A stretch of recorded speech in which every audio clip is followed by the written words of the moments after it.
మొత్తానికి వైసీపీ అధ్యక్షుడు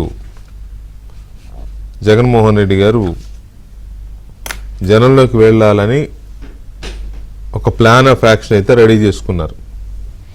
వెళ్తారో లేదో గ్యారంటీ లేదు.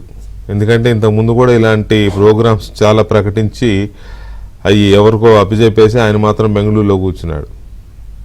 ఆయన వెళ్ళేది చివరి నిమిషం వరకు మనకు డౌటే, చెప్పలేం, వెళ్తారని చెప్పలేం. ఇవాళ పార్టీ సమన్వయకర్తలు వాళ్ళ సమావేశం ఒకటి పెట్టుకుని ఎల్లుండి విశాఖ జిల్లా మాకవరం దగ్గర మెడికల్ కాలేజీ అక్కడికి వెళ్ళి అక్కడ ఒక ప్రదర్శన చేయాలి, మెడికల్ కాలేజీలని ప్రభుత్వం పీపీపీ పద్ధతిలోకి తీసుకుని ప్రైవేట్ పరం చేయాలని చూస్తోంది అనేది వైసీపీ చేస్తున్న అలిగేషన్స్ మొదటి నుంచి కూడా. ఈ ప్రభుత్వం వచ్చిన తర్వాత వాటిని ప్రభుత్వ ప్రైవేటు భాగస్వామ్యంలో పూర్తి చేయాలని ఒక నిర్ణయం తీసుకుంది. దాని మీద అలా చేస్తే మెడికల్ సీట్లు మేనేజ్మెంట్ కోటాలో సగం ప్రైవేట్ మేనేజ్మెంట్కి వెళ్ళిపోతాయి కదా అనేది వైసీపీ చేస్తున్న ఒక ఆరోపణ. అదే అలా ఉండదు, సీట్లు మా కంట్రోల్లో ఉంటాయని ప్రభుత్వం అంటోంది. అది క్లారిటీ లేదు నిజానికి కూడా. సో దాని మీద జగన్మోహన్ రెడ్డి మొదటి నుంచి మాట్లాడుతున్నారు. ఎల్లుండి మాకవరం అక్కడికి వెళ్ళి నిరసన వ్యక్తం చేయాలి, ఆ కాలేజీని చూసి అక్కడ నుంచి ఒక కార్యాచరణ తీసుకోవాలనేది ఏదో ప్లాన్ చేస్తున్నారు. ఇక్కడ రెండు విషయాలు ఉన్నాయి. ఏంటంటే ఆయన ఆ మాకవరం అక్కడికి వెళ్ళడానికి సుమారుగా 63 కిలోమీటర్లు విశాఖపట్నం నుంచి అక్కడికి 63 కిలోమీటర్లు నేషనల్ హైవే మీద ర్యాలీ చేయాలని ప్లాన్ చేశారు. అవసరమండి 63 కిలోమీటర్లు ర్యాలీ అవసరమా కార్లతో నేషనల్ హైవే మీద? నువ్వు ముఖ్యమంత్రిగా ఉన్నప్పుడే రాజధాని ప్రాంతంలో 2 కిలోమీటర్ల కోసమే హెలికాప్టర్ దిగి మళ్ళీ ఎక్కినోడివి. ఒక దగ్గర ఒక ప్రోగ్రాం చేసి 2 కిలోమీటర్లు అవుతుంది ఇంకో ప్రోగ్రాం, అక్కడ నుంచి మళ్ళీ హెలికాప్టర్లు వెళ్తుంది. మామూలుగా అయితే నడిచి వెళ్ళిపోవచ్చు. అలాంటి వ్యక్తి 63 కిలోమీటర్ల ర్యాలీ చేయాలి అని అంటే ఒప్పుకుంటారా పోలీసులు? ఏంటంటే ఇది ఎలాగో ఒప్పుకోరు కాబట్టి దీని మీద కూడా ఏదో యాగి చేయాలని. కానీ బహుశా ఆ పప్పులే ఉడికేలా లేవు. ఎందుకంటే ఇవ్వాల్సినంత స్వేచ్ఛ ఇచ్చినా కూడా మనిషి దారిలోకి రావట్లేదు. కాబట్టి already SP Anakapalli SP notice ఇచ్చేశారు, నాది ఒప్పుకోము, పర్మిషన్ ఉండదు దానికి ఖచ్చితంగా. పైగా మొన్న తమిళనాడు విజయ్ దుర్ఘటన చూసిన నేపథ్యంలో ఇటువంటి వాటికి పర్మిషన్ ఇవ్వడం లేదు. మీరు నేరుగా హెలికాప్టర్లో వెళ్ళి ఆ మెడికల్ కాలేజ్ ఎక్కడికి వెళ్ళాలనుకుంటున్నారు అక్కడికి వెళ్ళి అది చూసుకుని దర్శించుకొని అక్కడ ఏమన్నా ఆనందపడేది ఉంటే ఆనందపడి వెళ్ళిపోండి, కానీ ర్యాలీలకు ఒప్పుకోమని చెప్పేశారు. అది ఒక వ్యవహారం. తర్వాత ఈ నెల 10వ తేదీ నుంచి రచ్చబండ చేయాలనుకుంటున్నారు జగన్మోహన్ రెడ్డి గారు. ఏంటంటే రచ్చబండ ఈ మెడికల్ కాలేజీలు ఇతర కార్యక్రమాల మీద సంతకాల సేకరణ, దాదాపు 1 కోటి సంతకాలు సేకరించాలని పెట్టుకున్నారు. రాష్ట్ర వ్యాప్తంగా పెట్టుకొని 22వ తేదీ వరకు, 26వ తేదీనేమో గవర్నర్ని కలిసి చేయాలని, నవంబర్ 12వ తేదీన జిల్లా కేంద్రాల్లో అన్ని జిల్లా కేంద్రాల్లో ధర్నాలు ప్లాన్ చేశారు.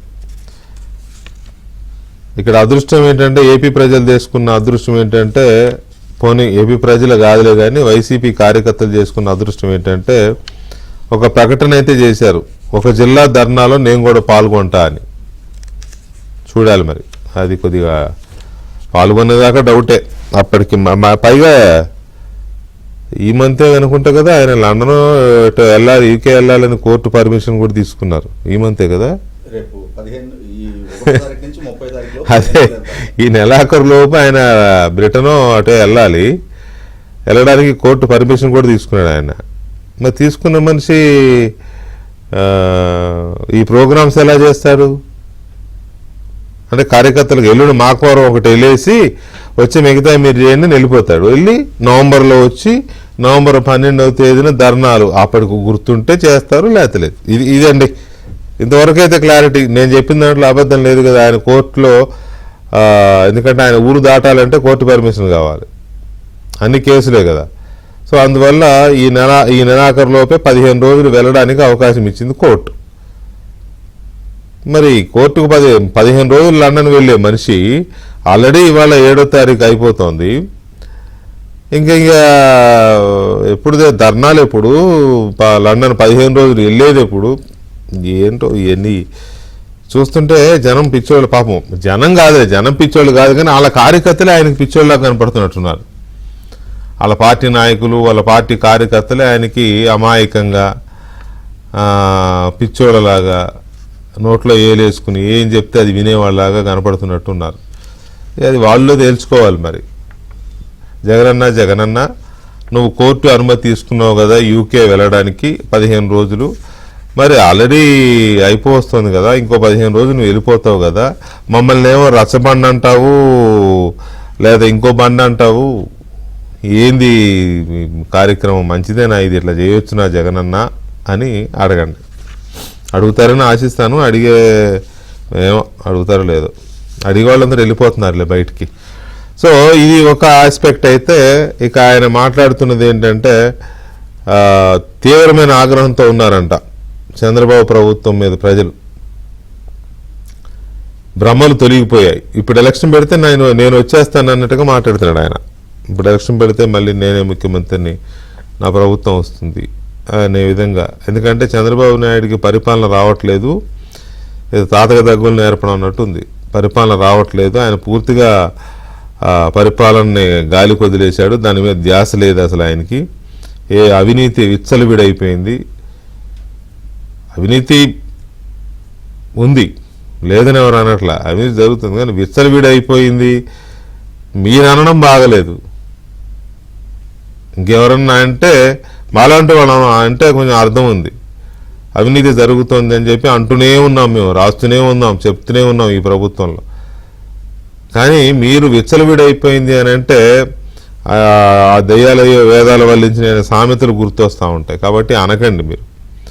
తర్వాత పరిపాలించడం అంటే మరి అంతఃపురం దాటకుండా ముచ్చట్లు పెట్టుకుంటూ కూర్చోవడం కాదు, జనంలో తిరగడం, ప్రజల్లో తిరగడం, మమేకం అవడం, ప్రజల సమస్యలు తెలుసుకోవడం, అది కదా పరిపాలన అంటే. ఇవేమీ లేకుండా ఇది. తర్వాత ఇంకొక గొప్ప మాట అన్నది ఈయన, ఖజానాకు రావాల్సిన ఆదాయం తగ్గుతోందంట. అసలు ఫస్ట్ ఆఫ్ ఆల్ ఖజానా అంటే తెలుసా అనేది నాకు డౌట్. ఖజానా అంటే సూట్ కేస్ కంపెనీ కాదండి.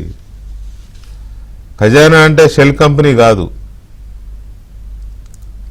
ఖజానా అంటే అదేదది హవాలా డబ్బులు తీసుకొచ్చేది కాదు. ఖజానా అంటే వివిధ మార్గాలలో ప్రభుత్వానికి వచ్చే ఆదాయం. ఆ ఆదాయాన్ని అధికారికంగా చూపించే లెక్కలు, ఇది ఖజానా. మీలాగా లిక్కర్ కార్పొరేషన్ పెట్టేసి దాని మీద వచ్చే ఆదాయాన్ని 25 సంవత్సరాలు తాకట్టు పెట్టేసి, లేకపోతే డిజిటల్ లావాదేవీలు లేకుండా ఓన్లీ నగదు లావాదేవీలు పెట్టేసి, జీరో మద్యం పెట్టేసి ఇష్టారాజ్యంగా దోచేసుకుని 99,000 కోట్లు లెక్కపత్రం లేకుండా చేసి 35,000 కోట్ల రూపాయలు ఖజానాకు రావాల్సిన ఆదాయం రాకుండా చేసి 3,500 కోట్ల రూపాయలు కమిషన్ల రూపంలో నొక్కేసి డిస్టిలరీల దగ్గర. ఇది ఓన్లీ లిక్కర్లోనే, ఇంకా చాలా ఉన్నాయి. సో అది ఈ చేసిన మీరు ఖజానా గురించి మాట్లాడుతుంటే అసలు ఖజానా అంటే తెలుసా అనేది ఒక డౌట్ వస్తుంది. మేబీ అది కూడా ఒక షెల్ కంపెనీ, అది కూడా ఒక సూట్ కేస్ కంపెనీ అనుకుంటున్నారేమో అనేది చూడాలి. సో దీని మీద ఎందుకు ఆయన మాట్లాడాడు అనేది ఒక అంశం. తర్వాత నిన్న మొన్న మనం మాట్లాడుకుంటున్న నకిలీ మద్యం కేసు గురించి కూడా మాట్లాడారు. నకిలీ మద్యం అనేది ఇష్టం వచ్చినట్టు దోచుకుంటున్నారు, వాళ్ళు ఇష్టారాజ్యంగా నకిలీ మద్యాన్ని తయారు చేస్తున్నారు, షాపులు తగ్గించేసి ఏదో చేస్తున్నారు. ఈ నకిలీ మద్యం చేసిన వాళ్ళు ఎవరు? మీ కోవర్టులు. ఒక విషయం యాక్సెప్ట్ చేయాలి, మీరు పంపించిన కోవర్టుకి చంద్రబాబు నాయుడు గారు టికెట్ ఎలా ఇచ్చారో నాకైతే తెలియదు. కానీ తమ్మళ్లపల్లిలో మీరు పంపించిన కోవర్టుని తెలుగుదేశం పార్టీని అక్కడ భ్రష్టు పట్టించమని, తెలుగుదేశం పార్టీలోకి వెళ్ళి పెద్దిరెడ్డి రామచంద్రారెడ్డి తమ్ముడిని గెలిపించమని మీరు పంపించిన కోవర్టుని చంద్రబాబు నాయుడు గారు ఎలా తీసుకున్నారో, టికెట్ ఎలా ఇచ్చారో, ఎందుకు ఇచ్చారో, ఎవరు మధ్యవర్తిత్వం నడిపారో నాకైతే తెలియదు. కానీ ఈ లిక్కరు, ఈ నకిలీ మద్యం నడిపిన ఈ వ్యక్తి జయచంద్రారెడ్డి అనే వ్యక్తి మీ కోవర్ట్, మీరు పంపిన కోవర్ట్. మీరు ముఖ్యమంత్రిగా ఉన్నప్పటి నుంచే నకిలీ మద్యం తయారు చేస్తున్నారు అక్కడ ములకల చెరువులో. మొత్తం బయటికి తీస్తే బయటికి వెళ్తున్నాయి. కాబట్టి ఇది ఒకటి ఈ ప్రభుత్వంలో చేసిన తప్పు, తెలుగుదేశం పార్టీ చేసిన తప్పేమో ఇతని బ్యాక్గ్రౌండ్ తెలిసి చేశారో తెలియజేశారో ఇతనికి టికెట్ ఇవ్వడం. రెండోది అధికారంలోకి వచ్చిన 16 నెలల తర్వాత దాకా ఇది బయట పెట్టకపోవడం. ఇది ఈ ప్రభుత్వం వల్ల జరిగిన తప్పు. కానీ ఈ నకిలీ మద్యం అనేది 4 సంవత్సరాలుగా జరుగుతోంది. మొత్తం మీ వాళ్లే. ఈ జయచంద్రారెడ్డి పార్టీ ఎలక్షన్లకు 2 నెలల ముందో 3 నెలల ముందో పార్టీలోకి చొప్పించబడి టిక్కెట్ ఇప్పించబడిన వాడు. ఇక మిగతా తెనాలి బ్యాచ్ మీ బ్యాచే కదా, తెనాలి బ్యాచ్ మీ బ్యాచే. కాబట్టి ఒక రకమైన భయం, ఇది కూడా తవ్వుతుంటే ఇది ఎక్కడ మన దాకా వస్తుందని భయపడుతున్నట్టున్నారు. బహుశా మీరు మీ పార్టీలో ఉన్న కీలక నేతలు ఎవరైతే తంబళ్లపల్లిలో ఈ జయచంద్రారెడ్డితో రాజకీయం చేశారో వాళ్ళు. అందుకని దీని మీద తెగ మాట్లాడేస్తున్నారు, తెగ రక్త గట్టించే ప్రయత్నం చేస్తాను. కానీ అది ఆల్రెడీ అర్థమైపోయింది, జయచంద్రారెడ్డి మీరు పెట్టిన ప్లాంట్ అని. ఎందుకంటే మద్యం ఎక్స్పర్ట్లు కదా మీరు, అందులో భాగంగా ఇది కూడా జరిగిందని. సో ఓవరాల్గా జగన్మోహన్ రెడ్డి ఇక జనంలోకి వస్తానని చెప్పిన వ్యవహారం మీద చర్చలో రాజకీయ విశ్లేషకులు అప్పసాని రాజేష్ గారు ఉన్నారు. అలాగే సామాజిక సంక్షేమ అభివృద్ధి మండలి చైర్మన్ తెలుగుదేశం పార్టీ నాయకులు పోతుల బాలకోటయ్య గారు ఉన్నారు. అండ్ లోక్సత్తా ఆంధ్రప్రదేశ్ అధ్యక్షులు భీశెట్టి బాబ్జీ గారు మనతో చర్చలో పాల్గొంటున్నారు. ముందుగా బాలకోటయ్య గారు నమస్కారం. నమస్తే కృష్ణ గారు. అన్న వస్తున్నాడు, బీ రెడీ.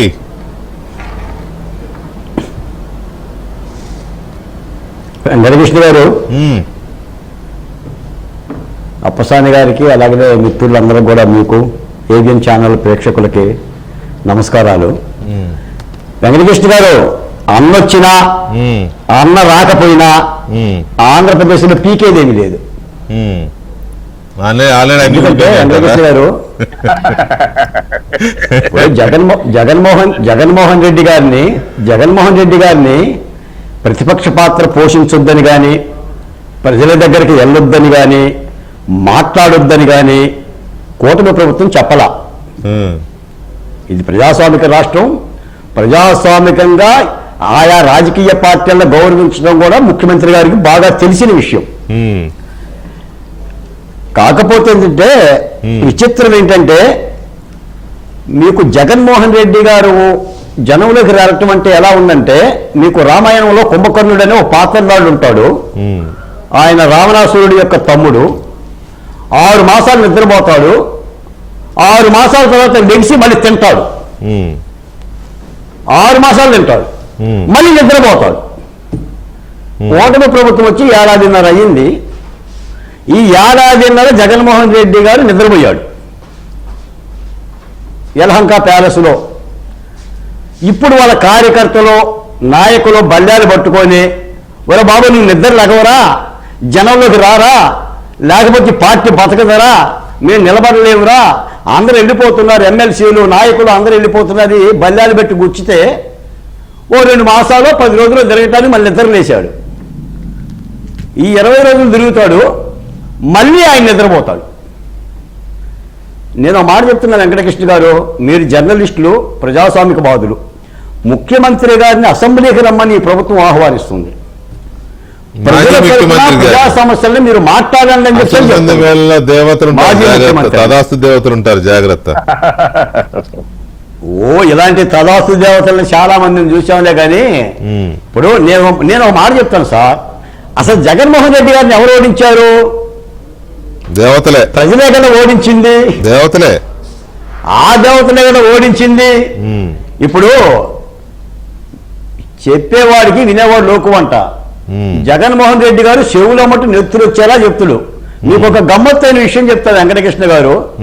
ఈ నకిలీ మద్యం గురించి మాట్లాడుతూ జగన్ గారు మూతలో, లేబుల్స్, అట్టపెట్టెలో చాలా వివరంగా, అంటే తానే తయారు చేసినట్టు, తాను తయారీకి ఎలాంటి డైరెక్షన్ ఇచ్చాడో అంత వివరంగా చెప్తున్నాడు ఆయన. అసలు మద్యం గురించి, మద్యం కుంభకోణం గురించి మాట్లాడే నైతిక అర్హత కానీ జగన్మోహన్ రెడ్డి గారికి ఉందండి. ఇంకో మాట ఏంటంటే, ఈ రోజున నకిలీ మద్యం ఎప్పుడైతే వెలుగు చూసిందో లోకేష్ గారు కానీ ముఖ్యమంత్రి గారు కానీ వెంటనే వాళ్ళని ఆ పార్టీ నుంచి సస్పెండ్ చేశారు. దాని మీదకి విచారణ కూడా వేశారు. అసలు ఆ మద్యం అనేది టెండర్ల ద్వారా ప్రైవేటు వ్యాపారులు అమ్ముకునే ప్రక్రియను వాళ్ళ నాయనే చేపట్టాడు. ఇప్పుడు చంద్రబాబు నాయుడు గారు 40 ఏళ్ల రాజకీయ నాయకుడు, 4 సార్లు ముఖ్యమంత్రి. మద్యాన్ని విక్రయించో, దోపిడీ చేసో, నకిలీలు అమ్మాల్సిన చరిత్ర చంద్రబాబు నాయుడు గారికి లేదు. నువ్వు 5 ఏళ్ళు పరిపాలిస్తే 3,500 కోట్ల రూపాయల మద్యం దోచావు. నీ అనుయాయులందరూ కూడా జైలులో ఉండి బెయిల్ కోసం తిరుగుతున్నారు. ఇది నీ కథా కమామేషు. ఈ జగన్మోహన్ రెడ్డి గారు చెప్తే ఏమంటారండి, ఇంకో మాట కూడా చెప్తున్నట్టు చూడండి, ఉద్యోగాల కంట గేట్వే అంట ఆంధ్రప్రదేశ్ ఆయన పరిపాలనలో. అసలు ఏ ఉద్యోగాలు ఇచ్చాడండి? 8వ తరగతి పిల్లలు ఇంగ్లీష్ నేర్చేసుకున్నారంట. నేర్చుకున్న పిల్లలు ఏడాది మీద ఇంగ్లీష్ ఏమైంది మరి? అవును, మరి అప్పుడు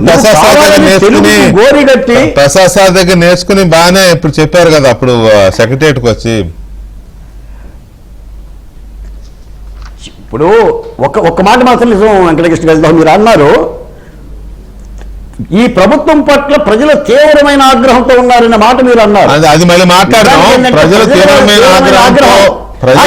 జగన్మోహన్ రెడ్డి గారు తీవ్రంగా ఆగ్రహంతో ఉన్నాడు. ఆయన పరిపాలన వెళ్ళింది.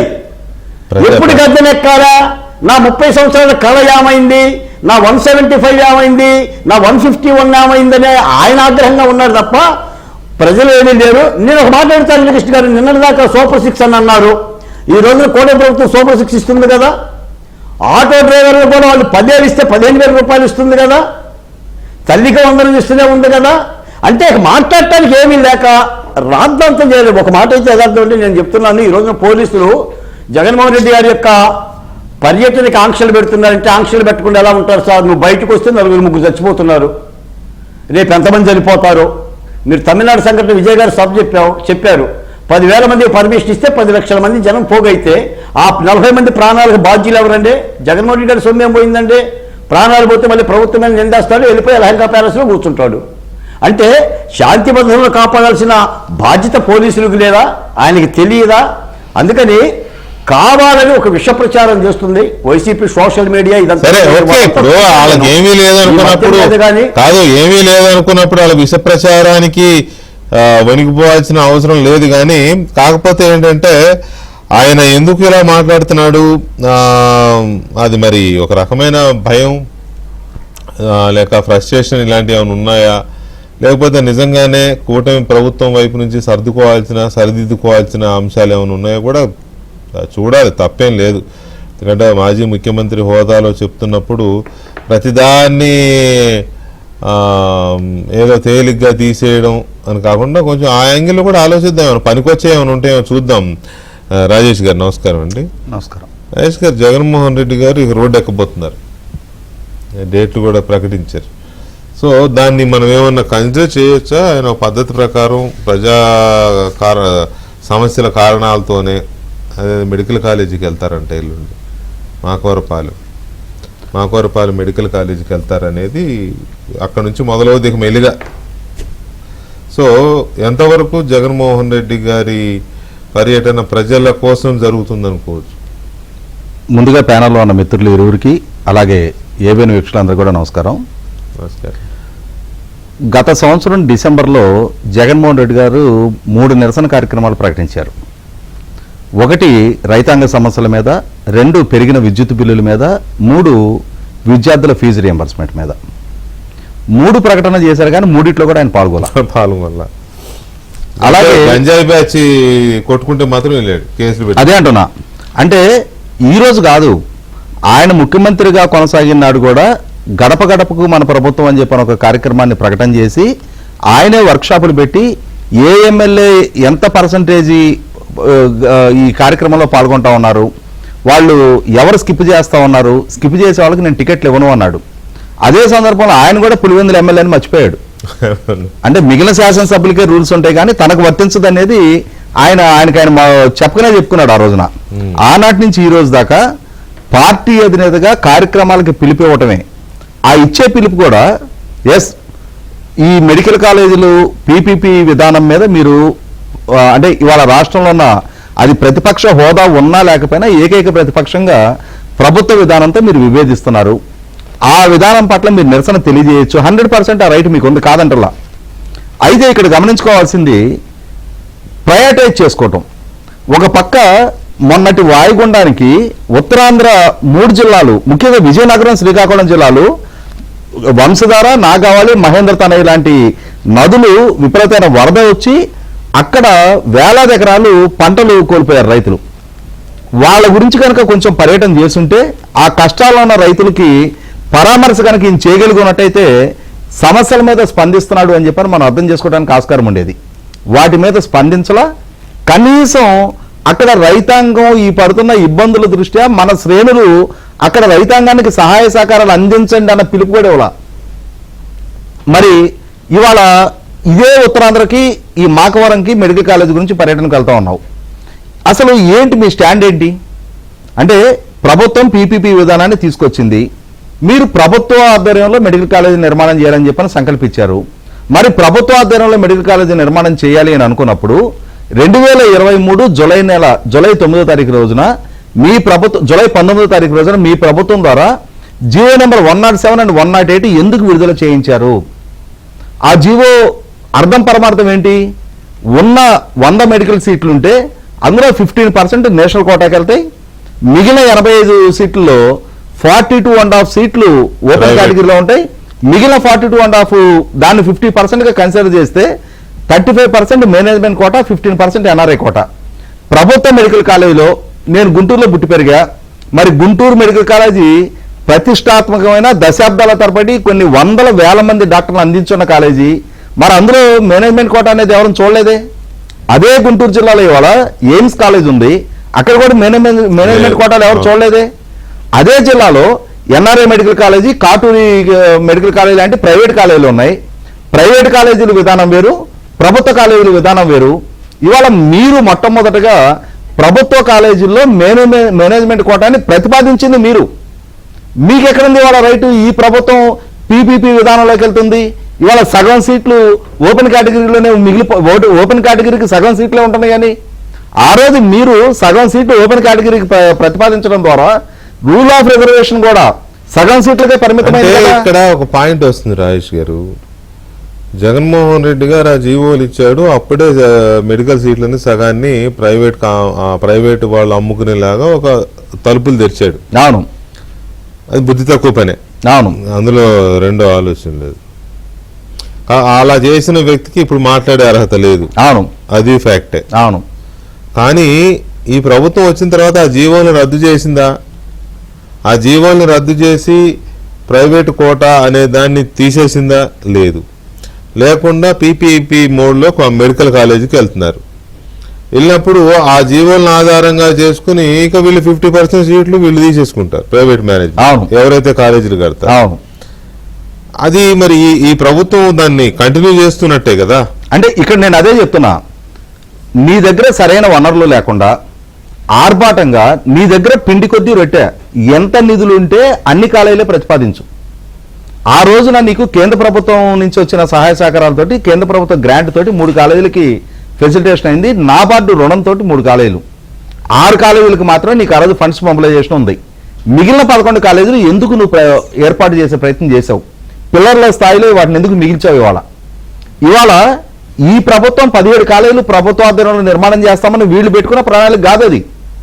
నువ్వు చేసిన ఇన్వెస్ట్మెంట్ డెడ్ ఇన్వెస్ట్మెంట్గా మారకుండా ఉండాలి అని అంటే, వాటి కళ సాకారం అవ్వాలి అని అంటే, ప్రభుత్వ పరంగా ఇప్పుడు వాటికి కంట్రిబ్యూట్ చేయగలిగే కెపాసిటీ ఈ ప్రభుత్వం దగ్గర లేదు. కాబట్టి ఈ ప్రభుత్వం పీపీపీ విధానంలోకి వెళ్తుంది. రైట్.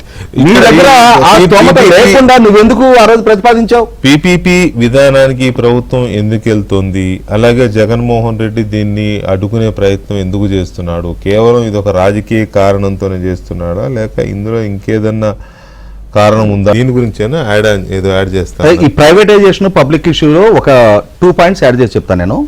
ఇవాళ పదే పబ్లిక్ సెక్టార్లో ఉండాలి, ప్రైవేటైజేషన్ చేయకూడదని చెప్తున్న జగన్మోహన్ రెడ్డి గారి మీద, ఆయన మీద నమోదైన 11 ఛార్జ్షీట్లో 2 ప్రధానమైన ఛార్జ్షీట్లు ఉన్నాయి. ఒకటి హైదరాబాద్ ఎంఆర్ ప్రాపర్టీస్కి సంబంధించింది. స్టేట్ గవర్నమెంట్కి 26%, ఎంఆర్ సంస్థకి 74% ఉండేటట్టుగా చంద్రబాబు నాయుడు గారి ప్రభుత్వం ఒప్పందం చేసుకుంటే, వీళ్ళ నాయన ముఖ్యమంత్రి అయిన తర్వాత 26% 6% కుదిచ్చి, అంటే రాష్ట్ర ప్రభుత్వ వాటా 20% కుదిచ్చి ఎంఆర్కి దఖలు చేసి 6%కి రాష్ట్ర ప్రభుత్వ వాటా కుదిచ్చి వాళ్ళ దగ్గర నుంచి ఈయన సంస్థలకు డబ్బులు తెచ్చుకున్నాడు. అది ఈయన మీద నమోదైన ఒక ఛార్జ్ షీటు. రాష్ట్ర ప్రభుత్వ వాటా అనేది ఈయనకి హక్కుందా? గంగవరం పోర్టు మీద ఎందుకని రాష్ట్ర ప్రభుత్వ వాటా కూడా అదానికి అమ్ముకున్నావు నువ్వు? అదే సందర్భంలో రహేజా మైండ్ స్పేస్, అందులో కూడా అంతే. ఏపీఏఈసీకి 26%, రహేజాకి 74% ఉంటే దాంట్లో కూడా అంతే 6% కుదిచ్చి ఆ 20% వాళ్ళకి కలిపేసి. అదే అందుకనే నేను చెప్తున్నా కదా, వాళ్ళ కార్యకర్తలు ఏం చెప్పినా వింటారు అనే ఒక గుడ్డి నమ్మకం అనుకుంటా బహుశా జగన్మోహన్ రెడ్డి. అసలు ఇంత అసంబద్ధమైన చరిత్ర తెలియదులే, ఇవాళ ప్రజలకు వివరించి చెప్పేవాళ్ళు లేరులే, నేను ఏది మాట్లాడినా అంత తీరిగ్గానో, లేకపోతే ఇప్పుడు తెలుగుదేశం పార్టీ కార్యకర్తల లాగానో, లేకపోతే లోక్సత్తా లాగానో, జనసేన లాగానో, లేకపోతే బీజేపీ లాగానో, కమ్యూనిస్ట్ పార్టీ లాగానో డీప్గా ఏం జరుగుతోంది ఈ విధానం విషయంలో, వాళ్ళు ఏంటి వీళ్ళు ఏంటి అని ఆలోచించే కార్యకర్తలు వైసీపీకి ఉన్నారు అనుకుందామా? ఏదో అలాగా అనొద్దు కానీ ఆయన చెప్పాడని వెళ్ళిపోవడమే. ఆలోచించాలి కదా, ఆలోచించకపోగా చర్చించే వాళ్ళని, ప్రశ్నించే వాళ్ళని, అలా కాదని చెప్పే వాళ్ళని తిట్టడం, ఇదే మీకు తెలిసింది. ఇంతకు మించి మీరు సర్లే, ఇంకా దాని గురించి మిమ్మల్ని ఎన్ని రకాలుగా మాట్లాడినా మీరు అన్నిటికీ అర్హులే. కాకపోతే ఇక్కడ ఏంటంటే జగన్మోహన్ రెడ్డి అనేది సరే ఆంధ్రప్రదేశ్ ప్రజల కర్మో కాలమో 5 ఏళ్ళు ముఖ్యమంత్రిగా చేశాడు కాబట్టి ఆయన కదలికల్ని గౌరవించాల్సి వస్తుందో లేకపోతే గుర్తించాల్సి వస్తుందో. బాబ్జీ గారు నమస్కారం. నమస్కారం వికే గారు. మాజీ ముఖ్యమంత్రి గారు అదే ఉంటది కదా, రాజు బెడల రపసక రవితేజములగా బయలుదేరుతున్నారండి. ఓకే, బయలుదేరాలనే మనం కోరుకుంటున్నాం. అవునండి, బయలుదేరాలనే, ప్రజా సమస్యలు తెర మీదకి రావాలనే, ఎక్కువ చర్చ జరగాలనే మనము కోరుకుంటున్నాం. కాకపోతే ఆయన అసెంబ్లీకి వెళ్తే బెటర్ కదా, ఇంతకంటే ముందు. మొన్నటిదాకా అసెంబ్లీ జరిగింది కదా 10 రోజులు. అక్కడికి వెళ్ళి ఇవన్నీ ప్రశ్నించే పని, నానా యాగి చేసే పని, వాకౌట్ చేసే పని, నిరసన వ్యక్తం చేసే పని అక్కడికి వెళ్ళడు. అసలు అసెంబ్లీలో జరిగినంతకాలం ఎక్కడున్నాడో తెలియదు. ఇప్పుడు వెళ్తాడంట, మాకొరపాలెం వెళ్తాడంట, ఓ పెద్ద అడావుడి ఆరం. సో ఆయన చెప్పే మాటలకి చేసే పనులకి ఏమైనా పొంతన ఉంటుందా? దీనివల్ల ప్రజలకి ఏమైనా మంచి జరిగే అవకాశం ఉందా జగన్మోహన్ రెడ్డి బయటికి రావడం వల్ల? అవును వికే గారు, ముందుగా మీకు, రాజేష్ గారికి, బాలకోటయ్య గారికి, ఏబిఎన్ నమస్కారం అండి. మీరు మాట్లాడుతున్న దాంట్లో 2-3 విషయాలు, చాలా చక్కటి విషయాలు చెప్పారు వికే గారు. ఒకటి ఏంటంటే, అన్నిటికీ తోలనాడే కన్నా జరుగుతున్న పరిణామాలు అంచనా వేయాల్సిన అవసరం ఉన్నది అన్నది ఒకటి. రెండోది కొద్దిగా ఈ జగన్మోహన్ రెడ్డి బయటకు వచ్చే జరిగే పరిణామాలు అంచనా వేయాల్సింది ఒకటి. ఈ పరిణామంలో నేను స్పష్టంగా ఒక మాట, 2 విషయాలు మీ నోటీసులో తీసుకొస్తాను. ఒకటి, జగన్మోహన్ రెడ్డి దేనికి అర్హుడు కాదు, బయటకు వచ్చి మాట్లాడడానికి అర్హత లేదు, లేకపోతే జగన్మోహన్ రెడ్డి పట్ల ప్రజలకు ఏ రకమైన విశ్వాసం లేదు, జగన్మోహన్ రెడ్డి తాలూకా మాటను ఎవరూ నమ్మే పరిస్థితి లేదు. ఇది ఇంతవరకు వాస్తవం. కానీ జరుగుతున్న పరిణామాలను కూడా అంచనా వేయాలి. అంత తెలుగు తక్కువగా మనం తీసుకోవడానికి వీళ్ళు. చంద్రబాబు ఇప్పుడు జనం జగన్మోహన్ రెడ్డి దరిద్రుడు, జగన్మోహన్ రెడ్డి మరొకసారి వస్తే ప్రమాదం, జగన్మోహన్ రెడ్డి వస్తే మా బతుకులు నాశనం అయిపోతాయనే ఉద్దేశంతో కూటమి కోటేశారు తప్ప కూటమి వల్ల ఏదో పెద్దగా ఇలాగ అలా జరిగిపోద్ది అలా జరిగిపోద్ది అని అనుకుని ఓటు వేయలేదు ఆ రోజు. ఇదంతా చాలా మంది పొరపాటు పడుతున్నారు. నిజంగా పథకాలే ప్రజల్లో మాకు ఓట్లు గెలిపిస్తారనుకుంటే జగన్మోహన్ రెడ్డి గారిన డీబీటీ స్కీములు ఎవరు వాడలేరు, ఆ రకమైన ప్రయోజనాలు ఎవరికి లేవు. కానీ జనం అది ఆలోచించరు. ఆఖరికి ఎన్నికలకు వచ్చేటప్పటికి ఈ రోజు రాష్ట్రంలో జరుగుతున్న పరిణామాలు అంచనాలు మీరు మొట్టమొదటి ప్రస్థానంలో చెప్పారు. మీ తాలూకా మనుషులే ఇక్కడికి వచ్చి వ్యాపారాలు చేస్తున్నారని. రాష్ట్రంలో వెంకటకృష్ణ గారు, రాజేష్ గారు, తర్వాత బాలకోటయ్య గారు, మీరు, నేను అందరూ అర్థం చేసుకోవాల్సింది రాష్ట్రంలో మెజార్టీ శాతం అసెంబ్లీ కాన్స్టిట్యున్సీల్లో తెలుగుదేశం నాయకులు, వైఎస్ఆర్సీపీ నాయకులు కలిసిపోయి పనిచేసుకుంటున్నారు. మెజార్టీ శాతం ప్రభుత్వ కార్యాలయాల అధికారులు ఇంకా వైసీపీ వాసనలో పోకుండా ఉన్నారు. చిన్న ఎగ్జాంపుల్ మీకు చెప్తాను. గత నెల 14వ తారీఖున రాష్ట్రంలో 26 మంది ఐఏఎస్ అధికారులు బదిలీ అయ్యారు. 3 ఐఏఎస్ అధికారులకు మాత్రమే పోస్టింగ్ ఇచ్చారు. ఇంకా మిగతా వాళ్ళు గాలిలో ఉన్నారు. నెల రోజు అవుతా ఉంది రేపటికి. మరి ఏం చేస్తుంది రాష్ట్ర ప్రభుత్వం? మీరు ఒక్కసారి ఆలోచించాలి, లోతుగా వెళ్ళాలి ఈ అంశాలు. జగన్మోహన్ రెడ్డి ఎంత మనకి ఇష్టడైనా కాకపోయినా బయటకు వచ్చి మాట్లాడేవాడు ఎవడైనా ఉంటే జనం వాడు వెనకాతలు కన్సల్టేట్ అవుతారు. మీరు ఇందాక కూడా మంచి మాట అన్నారు. కార్యకర్తలకి లోక్సత్తా లాగా, సిపిఐ లాగా, సిపిఎం లాగా, లేకపోతే ఇతర పార్టీలాగా అంత ఆలోచన శక్తి ఉంటుందా ఆలోచిస్తారా అని. ఇది ఆలోచించరు. మనం మీరు నేనే విశ్లేషిస్తాం. జనంకి ఇది ఉండదు. జనంకి కావాల్సిందంటే నా పక్కింటోడికి పెన్షన్ వచ్చింది, నాకు రాలేదు కాబట్టి ఇంతవరకు చంద్రబాబు నాయుడు నేను జెండా ఎత్తుకున్నా ఈ రోజు నుంచి నాకు చంద్రబాబు నాయుడు అంటే నచ్చదు. ఎందుకంటే నా పక్కింటోడికి పెన్షన్ వచ్చింది, నాకు రాలేదు. దానికి రీజన్ అడిగి అనవసరం. గవర్నమెంట్ లో ఆ ఎమ్మెల్యే పట్టించుకోలేదు, మంత్రి పట్టించుకోలేదు అని. నేను ఉత్తరాంధ్ర వాసిగా నేను చెప్తున్నాను. అధికారం వచ్చి 15 నెలలు అయితే వైఎస్ఆర్ సిపిలో ఉన్నటువంటి శాసనసభ్యులు, ఆ రోజు మంత్రులు చేసిన అరాచకాల పైన ఒక్కటనే ఎంక్వైరీ కమిటీ వేశారా? అయ్యన్న పాత్రుల మీద జరిగిన దాష్టిక్యం మీద చర్యలు తీసుకున్నారా? అచ్చినాయని ఆ రోజు మూత వేసినటువంటి పోలీసు అధికారులు ఎక్కడున్నారు? ఆ రోజు అశోక్ గజపతిరాజు ఏడిపించినటువంటి పోలీసు అధికారులు ఎక్కడున్నారు? మరి ఈ రోజు శాసనసభ్యులు ఎందుకు పూర్తిగా వ్యాపారంలో మునిగిపోతే ముఖ్యమంత్రి చంద్రబాబు పట్టించుకోవట్లేదు? మరొక మాట మీ నోటీసులో పెడతాను. ఒక చిన్న పల్లెటూరు తీసుకోండి. పల్లెటూరులో 100 మంది అనారోగ్యం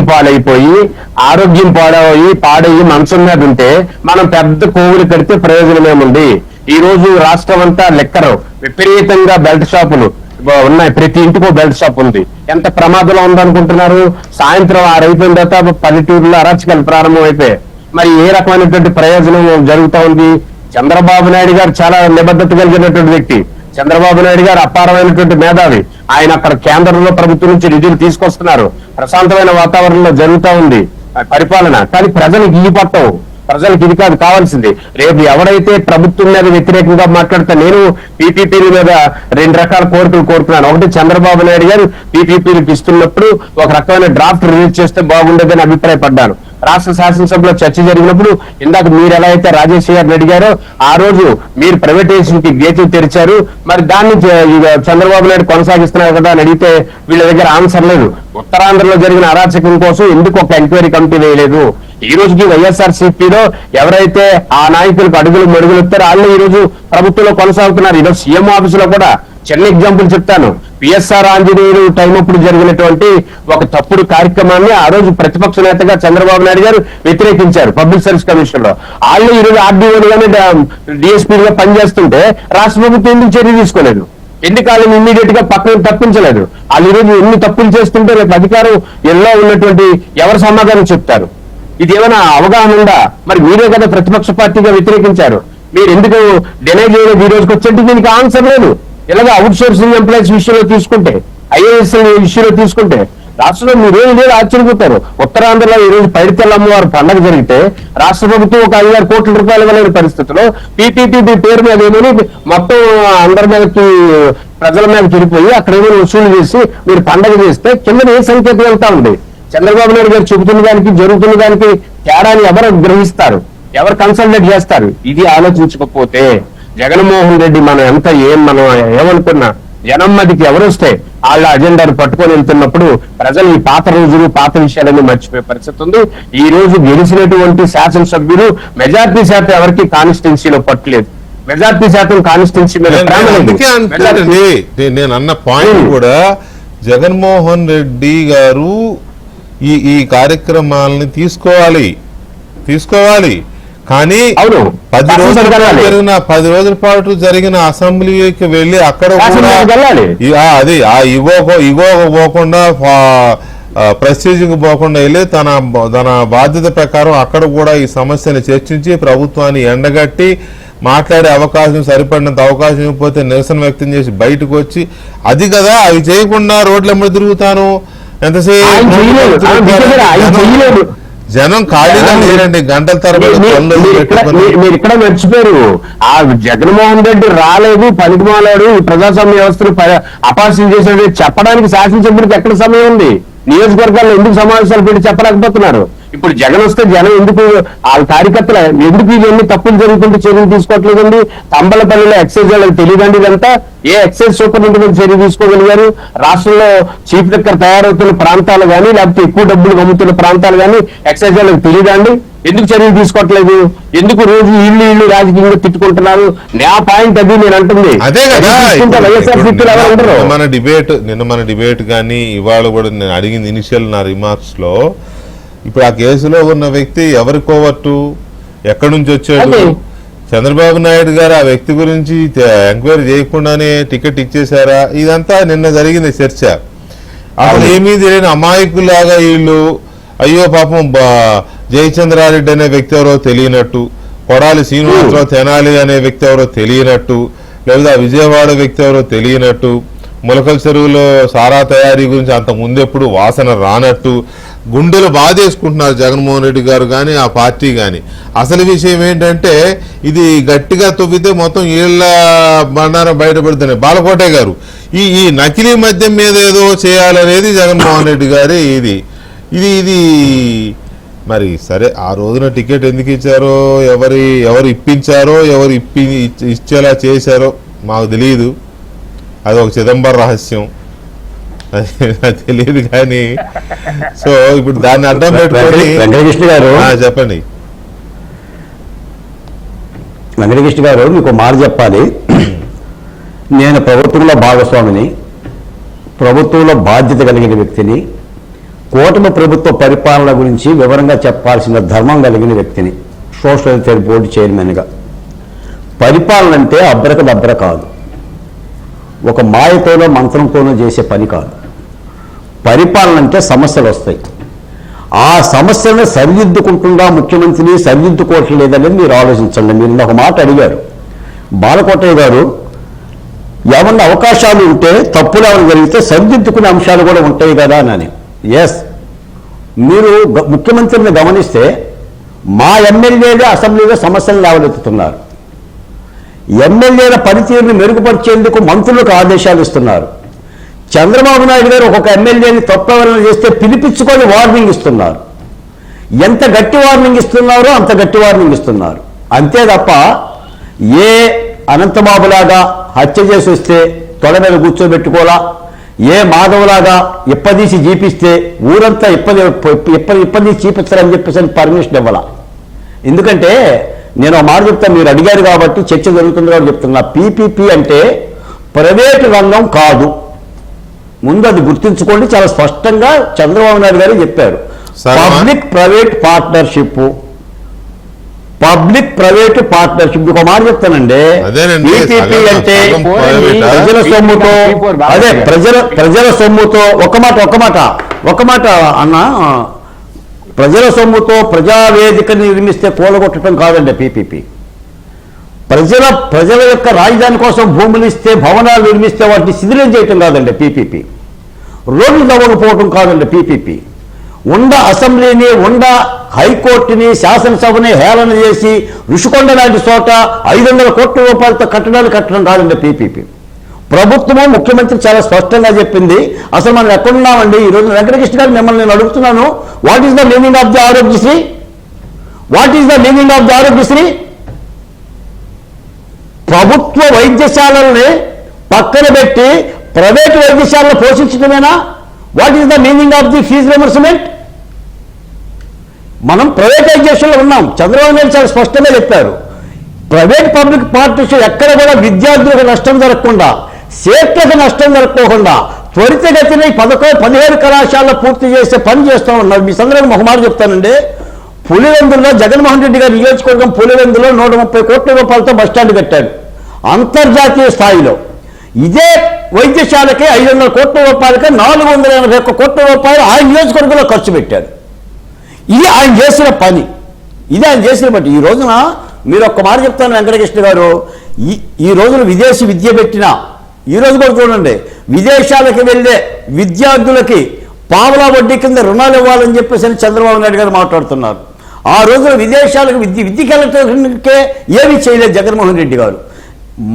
మనసు చిత్తశుద్ధిగా ఉంటే కార్యక్రమాలు అలా ఉంటాయి. ఈ రోజున నిన్న మీరు ఎక్కడ విన్నాను నేను మీరు అన్నమాట, కోతికి కొబ్బరి చెప్ప దొరికినట్టుగా ఏదో జరిగిపోతుంది, ఏదో జరిగిపోతుంది, పద్ధతి మూలంగా ఏదో జరిగిపోతుంది అలా ప్రచారం చేస్తున్నారు. ఇదంతా ప్రజలు అర్థం చేసుకోవాలి.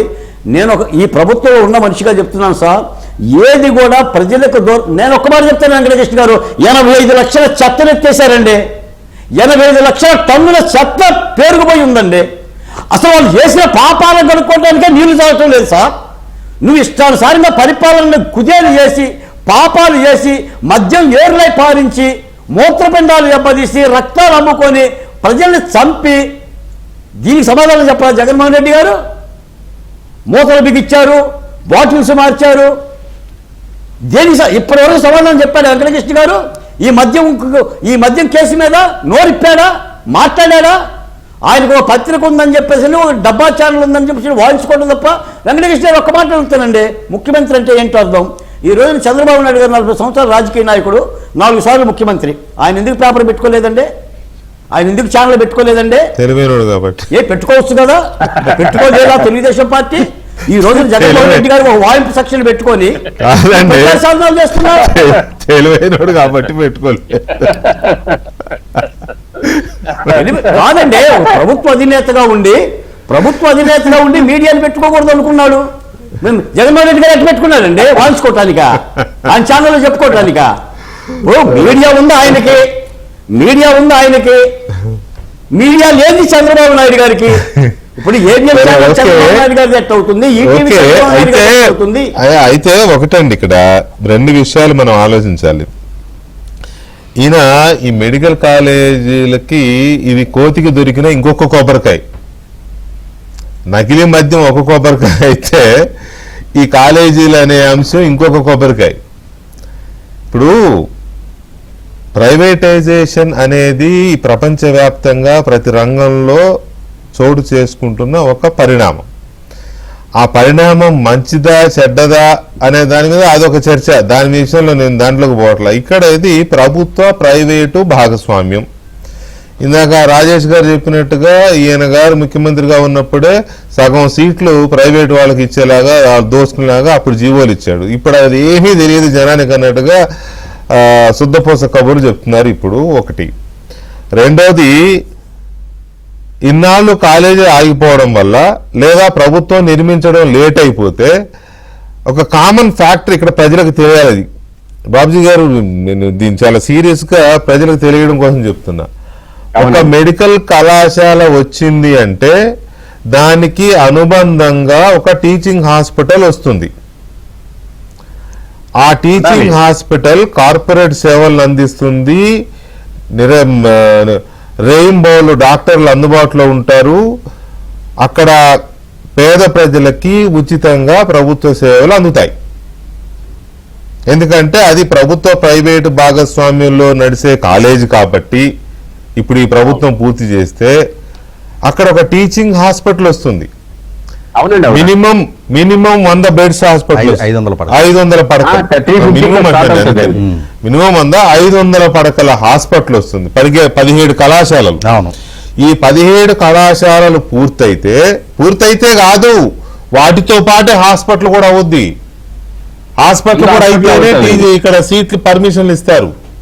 ముందు హాస్పిటల్ అవ్వాలండి. అదే ఇంత మినిమం కామన్ సెన్స్ లేక కాదండి, జనానికి తెలియదు అనుకోవడం. జనానికి తెలియదు, మనం ఏం చెప్పితే అది నమ్మేస్తారనుకోవడం. నీకు ప్రభుత్వ ప్రైవేటు భాగస్వామ్యం అయితే వచ్చిన నష్టం ఏంటి? అక్కడ అసలు లేనిది ఒక కాలేజీతో పాటు ఒక అద్భుతమైన హాస్పిటల్ వస్తుంది కదా. నువ్వు ఇచ్చిన జీవోలే కదా నువ్వు ఇచ్చిన జీవోల ప్రకారమే కదా సీట్లు వస్తాయి కేంద్ర ప్రభుత్వం నుంచి. మెడికల్ కౌన్సిల్ ఆఫ్ ఇండియా సీట్లు కేటాయిస్తుంది, ఆ సీట్లు కేటాయించిందని నువ్వు ఇచ్చిన జీవోల ప్రకారం ఇస్తారు. కానీ హాస్పిటల్ ఉంది కదా, ఇది ప్రజలకి చెప్పే దమ్ము ధైర్యం రేపు నిరసన రూపంలో వెళ్లే జగన్మోహన్ రెడ్డికి ఉందా అనేది ఒక పాయింట్. రెండో పాయింట్, 63 కిలోమీటర్ల ర్యాలీయా? ఎందుకంటే 63 కిలోమీటర్లు ఎందుకు డైరెక్ట్గా తాడేపల్లి నుంచే ర్యాలీగా పోరాదు? దానికి సిపి గారు అనుమతి ఇవ్వలేదు, కుదరదు అన్నారు. ఎందుకు ఇవ్వాలి అనుమతి? ఇవ్వాల్సిన అవసరం లేదు. చంద్రబాబు నాయుడు అమరావతిలో బస్సు వేసుకుని పర్యటనకి వెళ్తేనే రాళ్ళు చెప్పులైతే అప్పుడున్న డీజీపీ ప్రజాస్వామ్యంలో నిరసన అన్నాడు. ఈయనకి ఎందుకు ఇవ్వాలి? ఇప్పటికే చాలా స్వేచ్ఛ ఎక్కువైపోయింది. కోర్టుకు వెళ్ళడానికి, వాయిదాలకు వెళ్ళడానికి తీరిక దొరకదు, కానీ ఇటువంటి వాడికి తీరిక దొరుకుతుంది. సో అందువల్ల సిపి గారు అనుమతి లేదు అన్నారు. ఇప్పుడు దీన్ని ఇష్యూ చేయాలనుకుంటారేమో. అనుమతి ఇవ్వడం కరెక్ట్ కాదా అనేది. ఆయన అనుమతి ఇవ్వకపోవడం ఆయన ర్యాలీకి, చివరికి మన జగన్మోహన్ రెడ్డి గారి 63 కిలోమీటర్ ర్యాలీకి వైజాగ్ సిపి బాక్షి గారు అనుమతి ఇవ్వకపోవడాన్ని సమర్థించాలా, లేకపోతే అనుమతి ఇవ్వాల్సిందే అని అడగాల? ఇప్పుడు ఆ రోజు ఎందుకు అనుమతి ఇవ్వట్లేదు అనేది కమిషనర్ గారు చాలా క్లియర్గా చెప్పారు. అదే రోజు విశాఖపట్నంలో మహిళలకు సంబంధించిన ప్రపంచ కప్పు క్రికెట్ మ్యాచ్ జరుగుతూ ఉంది, అందుకే పెట్టాడు. సో అటువంటి ఒక ప్రతిష్టాత్మక మ్యాచ్కి ఆంధ్రప్రదేశ్ రాష్ట్రం విశాఖపట్నం వేదికగా అయ్యున్నప్పుడు నువ్వు అదే విశాఖపట్నంలో 63 కిలోమీటర్ల రాజకీయ యాత్ర టేకప్ చేస్తాను అని అంటే డెఫినెట్గా నీకు అనుమతి ఇవ్వరు. అయితే ఇక్కడ గమనించుకోవాల్సింది ఏంటి అంటే, గతంలో చూసాం మనం సత్తెనపల్లి నియోజకవర్గంలో గత సంవత్సరం మరణించిన తన కార్యకర్త విగ్రహావిష్కరణ కార్యక్రమం కోసం అని చెప్పని 30 వాహనాలతోటి 14 వాహనాలతోటి అతనికి అనుమతిస్తే అతను వందలాది వాహనాలతోటి ర్యాలీగా బయలుదేరి ఒకరిని చంపేశాడు. అంటే పోలీసులు ఇచ్చిన ఒకరిని కాదు, ముగ్గురిని, మొత్తం ముగ్గురు పోలీసులు ఇచ్చిన అనుమతుల్ని పదే ధిక్కరిస్తా ఉన్నాడు. ఈ సందర్భంగా నేను చెప్పదలుచుకుంది ఏంటి అంటే, ఈ రోజుకి అతను తన మీద నమోదైన 11 సిబిఐ కేసుల్లో బెయిల్ దక్కించుకొని 12 సంవత్సరాల 14 రోజులైంది. 2013 సెప్టెంబర్ 23 తారీఖు రోజు అతనికి కండిషన్ బెయిల్ ఇచ్చారు. చట్టానికి లోబడి చట్టానికి బద్దుడై ఉంటాను, విచారణకు సహకరిస్తాను అని చెప్పని రకరకాల కండిషన్స్ కు లోబడి అతనికి బెయిల్ ఇచ్చారు. అయితే ఇవాళ అతను పోలీస్ అధికారులు విధించిన షరతులను ఉల్లంఘిస్తా ఉన్నాడు, వాళ్ళ ఆదేశాలను ధిక్కరిస్తా ఉన్నాడు, వాళ్ళని బెదిరిస్తా ఉన్నాడు. ఇటువంటప్పుడు ఈ అంశాలని మొట్టమొదట బాలకోటే గారు, మీరు అధికార కూటమిలో ఉన్నారు, మీరు సిబిఐ న్యాయస్థానం దృష్టికి తీసుకువెళ్ళండి. ఎందుకంటే సిబిఐ న్యాయస్థానం రెండో పక్కేమో అతన్ని అత్తగారింటికి వచ్చిన ఆయన కూడా కిడ్నాప్ చేసి పెట్టి ఇక్కడ చెప్తానండి, అన్ని ఇట్లాంటి పనులు కాదు, అత్తగారింటికి వచ్చిన కొత్తల్లుడికి అన్నం పెట్టినట్టుగా అతనికి సిబిఐ న్యాయస్థానం ఎప్పుడు విదేశీ పర్యటనకు అనుమతి అడిగితే అప్పుడు విదేశీ పర్యటనకు అనుమతిస్తా ఉన్నారు. ఇతని చట్ట ఉల్లంఘనలు, ధిక్కార ధోరణి, ప్రభుత్వ ఆదేశాలను ధిక్కరిస్తున్న తీరు, ప్రభుత్వ అధికారులను బెదిరిస్తున్న తీరు, డ్యూటీలో ఉన్న అధికారులను బట్టలోడు తెస్తా అని చెప్పని బెదిరిస్తా ఉన్నాడు. అటువంటప్పుడు మొట్టమొదట ఇతని ప్రవర్తన గురించి, ఇతని బెయిల్ కండిషన్ వైలేషన్ గురించి అధికారికంగా మీరు సిబిఐ న్యాయస్థానం దృష్టికి తీసుకెళ్ళండి. పిటిషన్ యాక్చువల్ గా అసలు మొట్టమొదట సిబిఐ వేయనప్పుడు ప్రభుత్వ పరంగా మీరు వేసే హక్కు మీకుంది, ఉందండి. ఇండివిజువల్ రఘురామరాజు గారు అంటే ఎంపీ అయినా కూడా ఆయనకి సాగులొట్టబోయేది అంటారు. అభాగ్యుడు ఎందుకంటే మీరు టార్గెట్ చేశారు. ఆయన బాలకోట అయ్యే వ్యక్తిగా నేను పరిగణించడం, ఇందాక ఆయనే ప్రకటించినట్టుగా తాను ప్రభుత్వంలో భాగం. నేను ప్రభుత్వానికి సూచిస్తున్న సలహా ఇది. ప్రభుత్వ పరంగా అధికారికంగా మీరు పిటిషన్ మనకెందుకు లేనిపోయింది మరి ఆ స్థాయికి వెళ్ళి ఈ బాల్ కొట్టించుకోవాలి, సాగు దాకా వెళ్ళాలి. లేదు వెంకటకృష్ణ గారు అప్పసాని రాజేష్ గారు లేవనెత్తింది అంశమే. ఇప్పుడు నిందితుడు చట్టాన్ని బెదిరించి పోలీసులను బెదిరిస్తే సిబిఐ వెయ్యాలి, సిబిఐ ఎప్పుడు కూడా ప్రభుత్వం కూడా ఆలోచించాలి. అదేమి అసమంజసమైన ప్రశ్న కాదు, ఇవాళ సమంజసమైన ప్రశ్న. 63 కిలోమీటర్ల ర్యాలీ ఏంటండి? నువ్వు అంశాన్ని హైలైట్ చేయాలి అనుకుంటే ప్రభుత్వం ఇచ్చిన వెసులుబాటు ప్రకారం నువ్వు హెలికాప్టర్లో వెళ్ళు, ఆ అంశాన్ని హైలైట్ చేయి. అక్కడికి నువ్వు ఒక 1000 మందిలో 2000 మందిలో సమీకరించుకొని ధర్నా చేయి. అంతేగాని విశాఖపట్నంలో అంత పెద్ద కార్యక్రమం జరుగుతా ఉన్నప్పుడు ఏమండి జగన్మోహన్ రెడ్డి గురించి మీకు తెలియదా? గతంలో చంద్రబాబు నాయుడు జగన్మోహన్ రెడ్డి గురించి తెలుసు. నేను అనేది జగన్మోహన్ రెడ్డి తెలుసు కాబట్టి చెప్తున్నాను నేను. Let me say something. 2014 నుంచి 2019 వరకు చంద్రబాబు నాయుడు గారు ముఖ్యమంత్రిగా ఉన్నప్పుడు అప్పుడు విశాఖలో సమ్మిట్ పెట్టినప్పుడే కదా ఈ నెల ఎయిర్పోర్ట్ లో అడావుడి చేసి బీభత్సం చేశాడు. అవును. అంటే ఏదైనా ఈవెంట్ జరుగుతుంటేనే వెళ్ళి అక్కడ డిస్టర్బ్ చేయడానికి అక్కడ ఈ ప్రభుత్వము ఈ తెలుగు ప్రజలు తెలుగు రాష్ట్రం యొక్క పరువు తీయడానికి ట్రై చేస్తాడు. అవును. ఇప్పుడు ప్రపంచం మహిళల వరల్డ్ కప్ అది జరుగుతుంది. ఇప్పుడు అక్కడికి వెళ్ళి ఏదో చేయాలి, ఏదో చేసి ఇక్కడ వైజాగ్ లో ఇంకొకసారి క్రికెట్ మ్యాచ్లు పెట్టకుండా డిస్టర్బ్ చేయడం వైజాగ్ ప్రజలు అర్థం చేసుకోవాలి. అట్లా కాదండి, వాళ్ళ వైజాగ్ ప్రజలు అర్థం చేసుకోవాలి. అది ప్రపంచ స్థాయికి తీసుకెళ్తా ఉన్నారు. ఎందుకంటే హైయెస్ట్ ఇండియాలోనే అతి పెద్ద investment Arcelor metal green hydrogen project, అతి పెద్ద గూగుల్ డేటా సెంటర్ ఇన్ని వస్తున్న దగ్గర నువ్వు ఆ ప్రాంతాన్ని డిస్టర్బ్ చేసే హక్కు నీకు ఎవరిచ్చారు? వైజాగ్ ఈవెంట్ జరగకుండా వైజాగ్ ని డిఫేమ్ చేయడానికి, ఆంధ్రప్రదేశ్ ని డిఫేమ్ చేయడానికి జగన్మోహన్ రెడ్డి చేస్తున్న ఒక కుటిల యత్నం ఇది.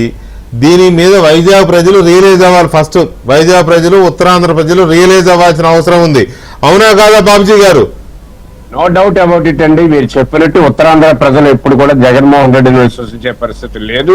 అందుకనే ఉత్తరాంధ్రలో ఎవరు కూడా జగన్మోహన్ రెడ్డికి ఎక్కడ కూడా ఆ జగన్మోహన్ రెడ్డి మనుషుల్ని అక్కడ గెలిపించలేదు. ఇందులో నో డౌట్. ఈ రోజు ఉత్తరాంధ్రలో భోగాపురం ఇంటర్నేషనల్ ఎయిర్పోర్ట్ తీసుకున్నా టీసీఎస్ చూస్తున్నటువంటి పరిస్థితి, లేకపోతే భారతదేశం గర్వించదగ్గ క్రికెట్ టోర్నమెంట్ అవుతుంది, లేకపోతే అనేక రకాల సంస్థలు వ్యవస్థలు బలోపేతం అవుతున్నాయి. ప్రశాంతమైన వాతావరణంలో పరిపాలన కొనసాగుతుంది. అంతవరకు మేము ప్రౌడ్ గానే ఫీల్ అవుతున్నాం, హ్యాపీగానే ఉన్నాం. కాకపోతే ఇక్కడ మీరు ఏంటంటే ఒక వ్యక్తిగా తన తనకు ప్రొటెస్ట్ చేసుకునే హక్కు ఉంది. అంతకు మించి ఏమాత్రం తను ముందుకు వెళ్తున్నా సరే పోలీసులు అడ్డుకోవాల్సిందే. అందులో నో డౌట్. కాలేజీ పనులు పరిశీలించడానికి అవసరమా? అంటే ఇదంతా అవసరం లేదు కదా. అవసరం లేదు. పరదాలు కట్టుకుంటానని చెప్పలే, మన చెట్లు కొట్టియాలి అప్పుడు. అదే కదా, చెట్లు కొట్టాలి, పరదాలు కట్టాలి. అవన్నీ మనం ఏంటంటే ఇప్పుడు ఆయన ఉన్నప్పుడు కొట్టిన చెట్లు ఇంకా మొలవలేదు. చెట్లు ఎందుకు మొలుస్తాయి సార్? మీరు మందిని తీసుకెళ్లాడు బాబ్జీ గారు. అవునండి, అవును రాజేష్ గారు కరెక్టే. కాకపోతే పోలీసులు స్పష్టంగా ఉండాల్సిందే, నో డౌట్. ఇటువంటి ప్రక్రియని ఎవరైనా అడ్డుకోవాల్సిందే. అతను ప్రొటెస్ట్ చేసుకోవాలంటే కాలేజీకి వెళ్ళొచ్చు, మాట్లాడొచ్చు, కార్యకర్తలు సమావేశం పెట్టుకోవచ్చు. తర్వాత బాబ్జీ గారు, నేను ఇందాక అన్న పాయింట్, ఎందుకు తెలుగుదేశం పార్టీ ఎమ్మెల్యేలు కానీ ప్రభుత్వం వైపు నుంచి కానీ పబ్లిక్ ప్రైవేట్ పార్ట్నర్షిప్ లో కాలేజీ కడితే సీట్ల విషయము జగన్మోహన్ రెడ్డి ఇచ్చిన జీవోల ప్రకారమే కదా సీట్లు కేటాయింపులు, అది ఒక పక్క. అరే అక్కడ కార్పొరేట్ హాస్పిటల్ వస్తుంది, తొందరగా పూర్తయితే కార్పొరేట్ హాస్పిటల్ వస్తుంది, 500 బెడెడ్ హాస్పిటల్, అంబులెన్సులు, ఆ చుట్టుపక్కల గ్రామాలకి పేద ప్రజలకు వైద్య సేవలు ఉచితంగా అందుతాయి. దీని గురించి ఇటు వీళ్ళు చెప్పుకోరు, అది బయటికి రాకుండా కప్పెట్టే ప్రయత్నం జగన్మోహన్ రెడ్డి చేస్తా ఉన్నాడు. ఇది తెలియాలి కదా ప్రజలకి. బాబుజీ గారు, వికే గారు, నేను కూటమి ప్రభుత్వానికి మద్దతు ఇచ్చినటువంటి పార్టీ. నేను బాధపడుతున్నది ఇదే, గెలిచిన శాసనసభ్యులకు ఎవరు కూడా రేపు రెండోసారి నేను గెలవాలి, నియోజకవర్గ ప్రజల అభిమతానికి అనుగుణంగా పనిచేయాలి, నియోజకవర్గంలో సమస్యలు ఏంటో ప్రభుత్వం దృష్టికి తీసుకెళ్లాలి, యాక్టివ్ గా పనిచేసే ముఖ్యమంత్రి, యాక్టివ్ గా పనిచేసే కేబినెట్ లో నిర్ణయాలు తీసుకొని ప్రజలకు మంచి చేయాలి అనుకునే శాసనసభ్యుల సంఖ్య తగ్గిపోయింది. వీళ్ళు ఎంతసేపు కదా ఇక్కడ మెడికల్ కాలేజీల దగ్గర టీచింగ్ హాస్పిటల్స్ వస్తాయని మీరు ఆశ్చర్యపోతారు. వికే గారు, మాకు విజయనగరంలోని మెడికల్ కాలేజ్ వచ్చింది. పూర్వం మాకు జిల్లా కేంద్ర ఆసుపత్రి ఉంది. కేంద్ర ఆసుపత్రి 250 బెడ్స్. ఇప్పుడు మెడికల్ కాలేజీలో 550-700 బెడ్స్ కి రెడీగా ఉంది. ఇక్కడ ఏమైనా పేషెంట్లు పెరిగిపోయారు. వీళ్ళు షిఫ్ట్ చేయండి అంటే మా ఎమ్మెల్యేకి బాధ్యత లేదు, మంత్రికి పట్టించుకోడు. ఇంకెవరితో మాట్లాడలేదు, జిల్లా కలెక్టర్తో మాట్లాడితే మంత్రికి చెప్పండి అంటున్నారు. ఇన్ఛార్జ్ మంత్రికి రిప్రజెంటేషన్ ఇస్తే అసలు కనీసం పట్టించుకునే పరిస్థితి లేదు. వీళ్ళకి ఈ రకమైన పరిస్థితి కొనసాగుతా ఉంది. వీళ్ళకి ఎంత ఉండాలండి? ఒక బెడ్ మీద 3 ఉన్నారు విజయనగరం కేంద్ర ఆసుపత్రిలో. ఇప్పటికే మన ఏబిఎన్ లో చాలా వార్తలు వచ్చినాయి కూడా. నేనేమో జిల్లా పౌరు లోక్సత్తా పార్టీ నుంచి కాకుండా జిల్లా పౌరవేదిక నుంచి నేను ఇల్లు మంత్రికి రిప్రజెంటేషన్ ఇచ్చాను, ఎమ్మెల్యేకి ఇచ్చాను, కలెక్టర్కి ఇచ్చాను, ఇన్ఛార్జ్ మినిస్టర్కి ఇచ్చాను. పేషెంట్లు చచ్చిపోతున్నారు, ఒక గదిలో 4 ఉండాల్సిన వాళ్ళు 40 మంది ఎలా ఉంటారండి? కాబట్టి చాలా గ్యాప్ వచ్చేస్తుందండి, పరిపాలనలో గ్యాప్ వచ్చేస్తుంది. వీళ్ళకి ఎవరికి కనీసం నియోజకవర్గంలో నేను ప్రభావితం అవ్వాలంటే గాలికి వచ్చారు, అద్భుతంగా గెలిచారు. అసలు ఈ కింద లేరు, అంతా మేధలు ఉన్నారు. కానీ నేనేమంటున్నానంటే మన మనుషులు మనం విమర్శించుకోలేము. రాజేష్ గారికి తెలుసు, బాలకోట గారికి తెలుసు, మీకు తెలుసు, నాకు తెలుసు. కానీ వీళ్ళు ఇంకా కిందకి రావాలి, ప్రజా సమస్యల మీద దృష్టి పెట్టాలి. అంటే నిజాలు ఎప్పుడు చేదుగానే ఉంటాయి. నేను అనేది బాలకోటయ్య గారు, ఇప్పుడు జగన్మోహన్ రెడ్డి రేపు కాలేజీ దగ్గరికి వెళ్తున్నాడు, అదేదది మాకవరపాలెం వెళ్తున్నాడు. ఆ మాకవరపాలెం కాలేజ్ చుట్టుపక్కల మీ ఎమ్మెల్యేలు, మీ వాళ్ళు, మీ పార్టీ ఎమ్మెల్యేలు, మంత్రులు వీళ్ళు వెళ్ళి అక్కడ ఒక అవేర్నెస్ ప్రోగ్రాం తీసుకురావచ్చు. అలాగే మిగతా ఎక్కడెక్కడ కాలేజీలు ఉన్నాయి అక్కడికి వెళ్ళి ఇక్కడ హాస్పిటల్స్ వస్తాయి అని చెప్పి చెప్పొచ్చు. అవి ఏమీ చేయకుండా ఎందుకు ఇంత ఇదేంటి? ఎలా అయితే వెంకటకృష్ణ గారు మీకు మాట చెప్తాను, ఒకటి కాకపోతే 3 చెప్పారు. ప్రభుత్వ స్థలాలను తాకట్టు పెట్టుకొని, ప్రభుత్వ కార్యాలయాలను తాకట్టు పెట్టి, రాజధానికి సంబంధించిన భవంతుల్ని తాకట్టు పెట్టి, మద్యం తాకట్టు పెట్టి డబ్బులు తీసుకొని వచ్చిన పరిపాలకుడు జగన్మోహన్ రెడ్డి గారు. నేను మాట అడుగుతాను సార్, 1990 తర్వాత పివి నరసింహరావు గారి తర్వాత దేశంలో సరళీకృత ఆర్థిక విధానాలు వచ్చినాయి. దేశం మొత్తం కూడా ప్రైవేటైజేషన్ వైపు వెళ్తుంది, ప్రభుత్వ భాగస్వామ్యం తగ్గుతుంది. ఈ నేపథ్యంలో 17 కాలేజీలు సత్వరం పూర్తి చేసి ప్రజలకు అందుబాటులో తీసుకురావడం కోసం ఈ పీపీపీ పద్ధతిలో ముఖ్యమంత్రి గారు తీసుకున్న నిర్ణయం. దాని ద్వారా రోగులకు కానీ విద్యార్థుల సీట్లకు కానీ నష్టం జరగదని చాలా స్పష్టంగా సీఎం గారే చెప్పారు. కాకపోతే జగన్మోహన్ రెడ్డి గారు రాద్ధాంతం చేస్తాడు, ఎందుకంటే ఆయనకి ఏదో ఒకటి దొరకాలండి. ఇప్పుడు ఉలిపి కట్టికి ఏదో ఒకటి సాకు దొరికినట్టుగా వస్తుంది. ఇప్పుడు నేను కింద స్క్రోలింగ్ చూస్తున్నాను, ఎక్సైజ్ శాఖ మంత్రి కొల్లు రవీంద్ర గారు ఈ మునగచర్ల దాని మీద సీఐని బదిలీ చేశారు, మార్చారు, విచారణకు ఆదేశించారు. అంటే ఈ ప్రభుత్వం తప్పు జరిగితే దాన్ని సరిదిద్దుకోవటానికి సిద్ధంగా ఉందని చెప్తున్నాను నేను. అంతే తప్ప తప్పుకు మద్దతు పలికే విధంగా, తప్పుడు మనుషులను దాచుకునే విధంగా, తప్పు చేసి మేము తప్పు చేయలేదని బొంకే విధంగా అయితే ఈ ప్రభుత్వం లేదు. చంద్రబాబు నాయుడు గారు అసలు ఉండరు. ఆయన రాజకీయ పరిపాలన విధానం జరిగితే ఆయన పిల్లలు ఆయన మందలిస్తాడండి. అంటే నేను అనేది ఏంటంటే ఈ పీపీపీ పద్ధతి మూలాన సత్వరం 17 కాలేజీలు పూర్తవటానికి తీసుకునే నిర్ణయం తప్ప విద్యార్థులు కానీ సీట్ల కోట కానీ మీరు అన్నట్టుగా ఆ హాస్పిటల్స్ వస్తే తప్పనిసరిగా రోగులకి సేవలు అందుతాయి. కాకపోతే జగన్మోహన్ రెడ్డి గారికి ఒక ఆయుధం కావాలి, ఏదో ఒక వింత కావాలి. ఇంకా మీరు అన్నారండి, నిజంగా ఆయన ప్రజల కోసం వెళ్తే 63 కిలోమీటర్ల ప్రదర్శన దేనికంటే దాన్ని బల ప్రదర్శన అంటారా?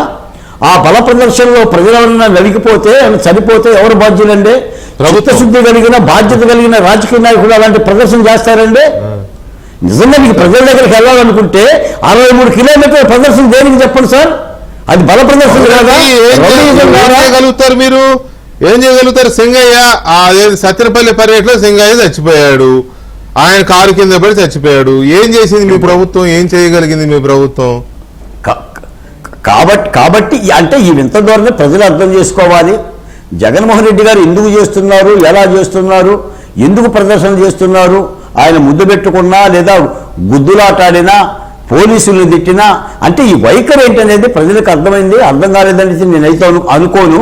ఒక మాట చెప్తున్నానంటే బాబ్జీ గారు ఉన్నారు కాబట్టి, బాబ్జీ గారు ఈ ప్రభుత్వం తప్పులుంటే సరిదిద్దుకునే ప్రభుత్వం తప్ప తప్పు చేసి ఒప్పు అని చెప్పే ప్రభుత్వం కాదండి. నాకు తెలిసిన చంద్రబాబు నాయుడు గారు అలాంటి చర్యలు తీసుకోరు. మీరు చెప్పండి. ఇప్పుడు వెంకటకృష్ణ గారు ఎన్నో సమస్యలు చెప్తున్నారు, రాధాకృష్ణ గారు రాస్తుంటే ప్రభుత్వం ఆలోచించడం లేదా? మొండిగా పోతుందా? కాబట్టి తప్పనిసరిగా గత ప్రభుత్వం చేసిన పాపాలు చట్టాలు కాకపోతే వచ్చిన చిక్కిందంటే జగన్మోహన్ రెడ్డి లాంటి ఒక వినాశక తత్వం కలిగిన వ్యక్తి మరొకరు ఉండరు.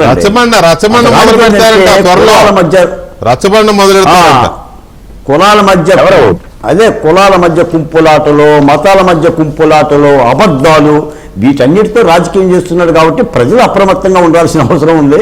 ప్రభుత్వం కూడా ఇప్పుడు ఈ చర్యని విశాఖ పోలీసులు కూడా అడ్డుకుంటే తప్పే ఉందండి. ఏంటి 63 కిలోమీటర్లు ఇప్పుడు నా కాలు కాకపోతే కొండ వరకు డోక్కొని వస్తానని చెప్పేసి అన్నట్టుగా నువ్వు ప్రజలనే ఇబ్బందులు పెట్టడానికి 3 కిలోమీటర్లు చేస్తే ప్రజలకు పరిపాలన అవుతుందా? విశాఖలో గడిచిన 5 ఏళ్లలో జరిగిన అరాచకాలకి లేకపోతే ఋషికొండ లాంటి బీభత్సాలు చూసిన ప్రజలు అసలు అక్కడ ఎంట్రీ ఇవ్వకూడదు. పైగా వరల్డ్ కప్ క్రికెట్ మ్యాచ్, మహిళల క్రికెట్ మ్యాచ్ జరుగుతున్న ఆ రోజున ఇలాంటి ఒక డిస్టర్బ్డ్ కార్యక్రమాన్ని రూపొందించి తలపెట్టాడు. కాబట్టి దాన్ని అసలు ముందుగానే అక్కడ ప్రజలు తిప్పికొట్టాలి, ఆ పొలిమేరల్లో కూడా రాకుండా చేయాలి. అలా అయితేనే ఇది కంట్రోల్ అవుతాయి. నిజానికి చూద్దాం ఏం జరుగుద్దో. Thank you very much Balakotaiah గారు అండ్ బాబ్జీ గారు, రాజేష్ గారు, థ్యాంక్ యూ వెరీ మచ్ అండి. ఇది వాటి